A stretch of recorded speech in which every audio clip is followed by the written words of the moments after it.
The first thing to keep in mind when you're considering risk on your farm is that adding any new enterprise inherently comes with risk, and adding a value-added product to your business comes with adding risk to your farm, and it's just something you have to figure out how to manage. The good news is that there are some common sense ways of managing risk in any operation, and a lot of them overlap with the regulations you also have to follow. Also important to keep in mind there's a lot of regulations you have to follow that will be very frustrating and that you won't understand why they have a reason. And then the other thing to keep in mind when you're managing risk for this kind of thing is just that how much risk you're taking is ultimately up to you. A lot of our risk management on our farm is just a matter of not taking on too much of it. So in that case, for instance, our baking mixes are considered to be low-risk products by both insurance underwriters and by our inspectors. Our fruit leather is like that too, actually. It's a very dehydrated fruit product. You take a lot of moisture out of things and you reduce their food safety risk. And with that often also comes a lower regulatory burden. So when our inspector looks at our fruit leather and we ask them what rules do we need to follow, they basically say we don't really have any rules for that. So we like that. However, we have decided recently to start taking on a little more risk with some of our products, and basically that means we need to do more research in order to understand how we manage risks with a higher risk product, and also just learn how to make new products. My wife, Katie, decided that she wanted to make use of some of the amazing black raspberries that grow in Funk's Grove, use those combined with maple syrup to make a pourable sauce. And getting that just right so that it is a food safe product according to all the rules and regulations, and also just so that we know that it's a good product for the customer.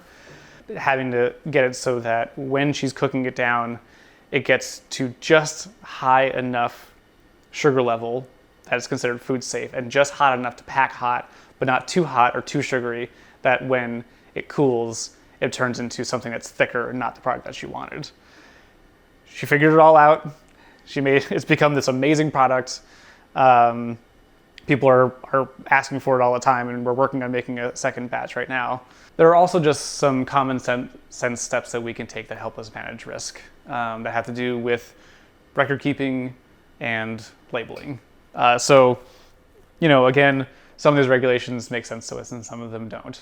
The one that I find frustrating, of course, is that we have a product that says it has wheat on it on the front label and it says on the back label, but because wheat is an allergen for a lot of folks, we also had to put contains wheat on the label as well.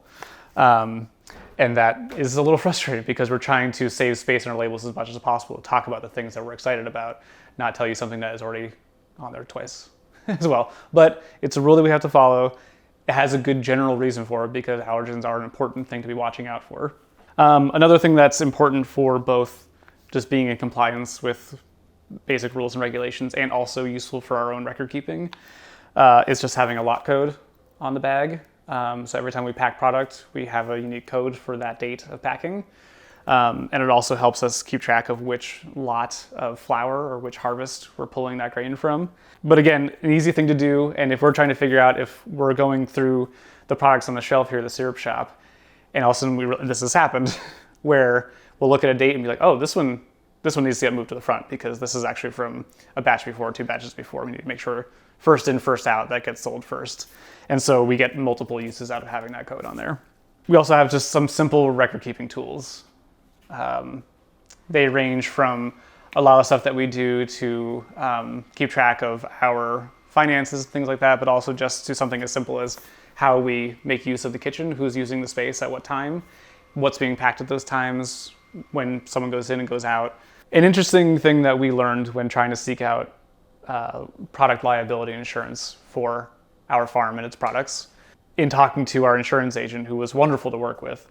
But one of the things he came back with in talking to the underwriter of a policy for us was that because we're actually taking on more responsibility for more of the value chain, that's actually higher risk. They would rather see the risk spread out amongst multiple stakeholders so that they're not on, there's different insurance underwriters and different policies in different places, all taking on risk in different places, whereas we're responsible for the entire thing. A frustrating experience that we had with being compliant with regulations that for all the things I was saying about most regulations have some reason, this one didn't necessarily feel like it did have a reason. We were selling in our first year both direct to customers and wholesale to retailers. We then discovered that actually, if we were going to be selling wholesale, we needed to be inspected by the state. But if we want to sell retail, we need to be inspected by the county. So that meant either we could do both inspections, which would basically be getting the same space inspected twice, and then also paying the county to do the inspection. We could just get inspected by the state and not pay them, and just reach the wholesale markets, which was really our goal in the first place. One of our risk management strategies with that, because we do lose the opportunity to sell directly to people. We've been asked to sell at farmers markets before.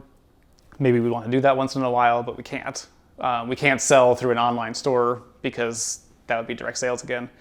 So a risk management that we could do there is actually work with an organization like Illinois Stewardship Alliance and other people who influence policy to try and get those regulations changed and give us access to more markets.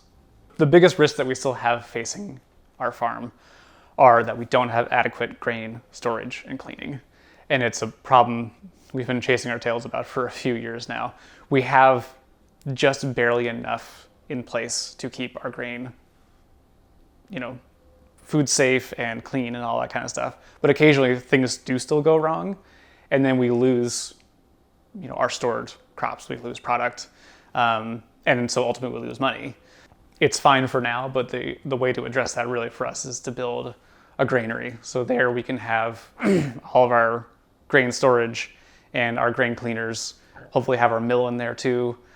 And then not only are we accomplishing a lot of the goals for our farm, but also we're just making our whole farm a lot safer as a business and as a supplier of food and as a source of income for us. The current application that I received from Champaign Public Health has a more thorough application that asks you questions about your products, questions about your processes, and how you go about cooking things. They're looking for appropriate temperatures and when you put things in a refrigerator, when you put things in a freezer, how long you leave them out on the counter. So those kinds of questions are more in line with what you would need in a commercial kitchen. One of the things that I do that is, not troublesome, I guess, but requires more information from me is a classification called acidified foods. And so those are fruits and vegetables that have a low pH or a higher pH, and then I add acid to them to get them to a lower pH. So I do take the pH of those things so that I can make sure that they're below 4.6, which is kind of the magic pH line. One of the things that is also in food safety and in terms of a commercial kitchen is that you keep records for everything. And so I've been writing down this batch, I added this much vinegar to, and then the pH was this. And that information comes back to you if something happens and someone gets ill or there's a problem, you can show the records that show that you did everything right, and that gets rid of some of the liability for you. So approval for your recipes is not as stringent as if for a commercial kitchen, but you do have to send your recipes into your public health office, and they will look for things that are not allowed. So if you use cut melon, for example, or you are putting milk in something that's just going to sit on the shelf, things like that they're going to look for, and so they can reject your recipes. But for the most part, if you just follow those few rules that they have that are, for the most scary bacterial infection kinds of things, then you'll be fine. Hiring employees is definitely, you've got more liability. So having, insurance coverage is really important. If they get hurt or, sick themselves, that could fall back on your business and your own personal situation for sure. There's also just the risk of planning. So you have someone who's committed to helping you, but then if they fall through, then you've got, what you were going to do and the added, piece there too. So one of the things you should look into when you start your cottage operation is your zoning, especially if you are in the country or you have a farm. So you want to make sure that you are zoned properly to have a business in your kitchen. I am on Ag 1 land, so that's an easy thing. They have a lot of good rural zoning use options. So make sure you have the proper permits and the proper zoning, because they can shut you down if you don't. Another thing you want to look into is having a neighborhood home occupation certification. Another piece for cottage operation, especially again if you're in the country or not a farm, is to get your water tested. That is a requirement for the current cottage operation legislation. So you do have to get well tested. Any public water that you have access to is probably safe, but you can usually get a water test at your local public health district.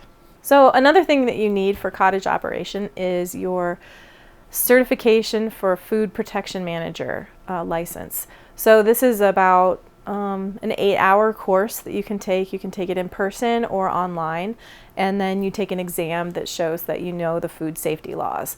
There is another certification called food handlers, and that's for like restaurant workers, not for the manager. But because there is no inspection in your home kitchen or anything like that, and you don't have to have the rigid approvals through public health, they're now requiring that every person that works with the food products has that certification for food protection manager. So some of the competitive risks that cottage food vendors can face are other vendors having the same product or other vendors having a better product than what you have.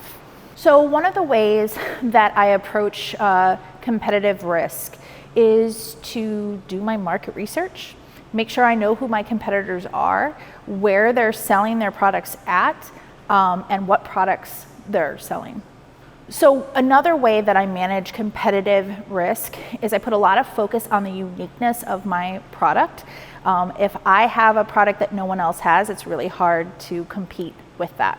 So rather than just calling it apple butter, as an example, we will make carrot cake butter or smoked apple butter. So we're really paying attention to making that product unique to not only in its name, but also the products that are going into it are from my farm or my specific recipes. The seasonal nature of our business and the crops that we grow allow me to take advantage of the freshness and the uniqueness as the seasons change. So as an example, when we have garlic scapes in abundance, I can sell them as garlic scapes at the market, but I can also turn them into garlic scape pesto and garlic scape hummus and pickled garlic scapes, and it makes the product unique. It's a one-time only product, which helps me stand out. I think using pricing to address competitive risk is very short-sighted. For you to stay in business for the long term, you have to make sure that you're covering your costs and paying yourself an amount that makes it worth your time and your effort. So if you're only looking at pricing as a way to undercut your competitors, you're probably not going to be in business for very long, or you'll stop enjoying it because you're not getting paid enough. You can also manage competitive risk by understanding that competing is a choice. You don't have to look at your fellow farmers as competition, but rather as partners in this movement of growing local food. So rather than compete with local farms, collaborate with them and maybe even use some of the crops that they raise or grow in the products that you're selling. I think it's a lot more fun to create unique products and be friends with my competition rather than looking over my shoulder worrying that somebody else is going to steal my idea or execute it better.